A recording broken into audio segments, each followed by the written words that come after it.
Let's learn about the Vo2 Max, why it's important, and how we can train it. The first order analogy is it's kind of the size of your engine. Physiologically, Vo2 Max is telling you how quickly you can take oxygen from the air into your lungs, get it into your blood, pump it to your muscles, and then have your muscles use it in the metabolic processes that will provide energy to move you to do whatever you want to do. It's a rate. It's how much oxygen per unit time can you process absolutely flat out. If you don't have access to high-tech lab testing equipment, you can also just go for a run. Take a look at the chart for the Cooper's test in the upper right. Once you have your data, you can see what your Vo2 Max is, see where you are compared to your peer group. That Vo2 Max is the single greatest predictor of lifespan of any measurable number we have. The reason that that is the case is that Vo2 Max is a remarkable integrator of the work you have done to get fit. Even going from a below normal Vo2 max for your age group and gender to a low normal is associated with a 2.1 year increase in life expectancy. Going from a below normal to high normal Vo2 max is associated with a 2.9 year increase in life expectancy.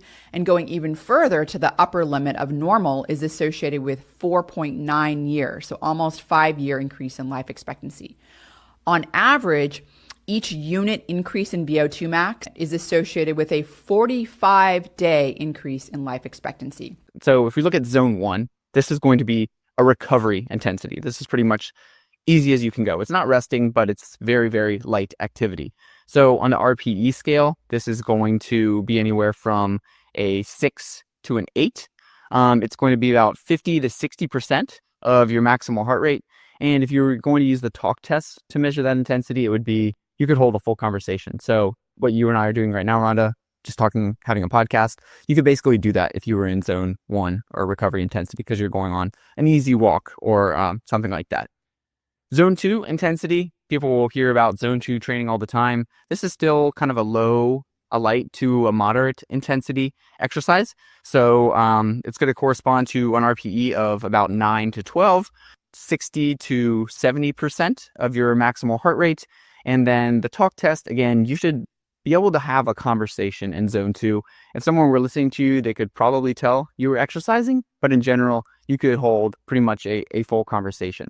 And so these, zone 1 and zone 2, those are going to be your light to moderate intensity exercises. In particular, that zone 2 training, good for kind of building your aerobic base. Then there's zone 3. This is kind of veering into the territory of high intensity interval training. It's thought of a lot as your threshold intensity or maybe steady state exercise. It's going to correspond to an RPE of 13 to 15, about 70 to 80% of your maximal heart rate.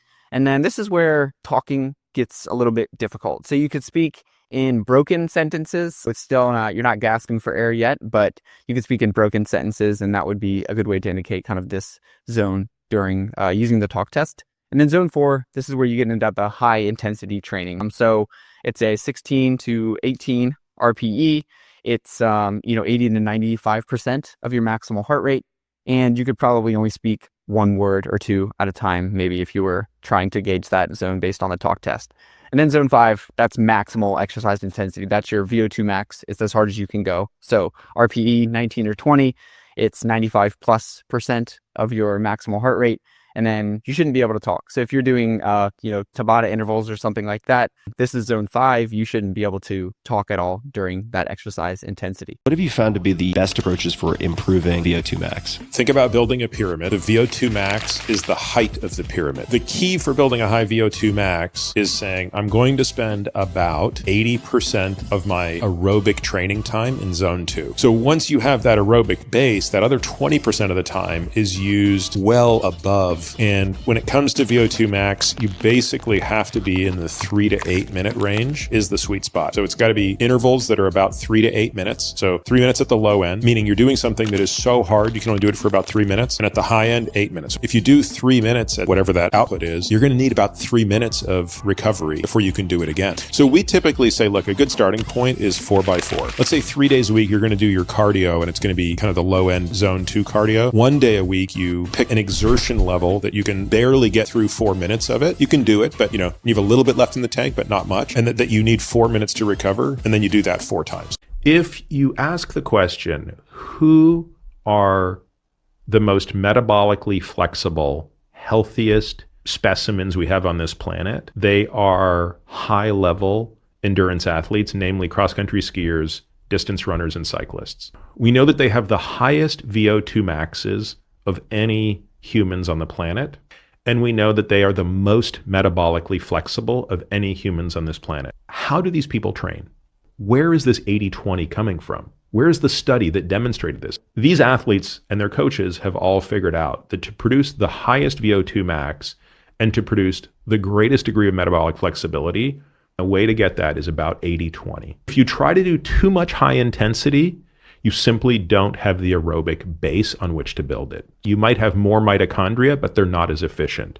Now, the scientific data tell us that we should all be getting anywhere from 150 minutes to 200 minutes per week minimum of zone 2 cardio for sake of cardiovascular health, cerebrovascular health, and a number of other aspects of health that are important essentially to everybody for health span and lifespan. Oh, you think darkness is your ally? You merely adopted the dark. I was born in it.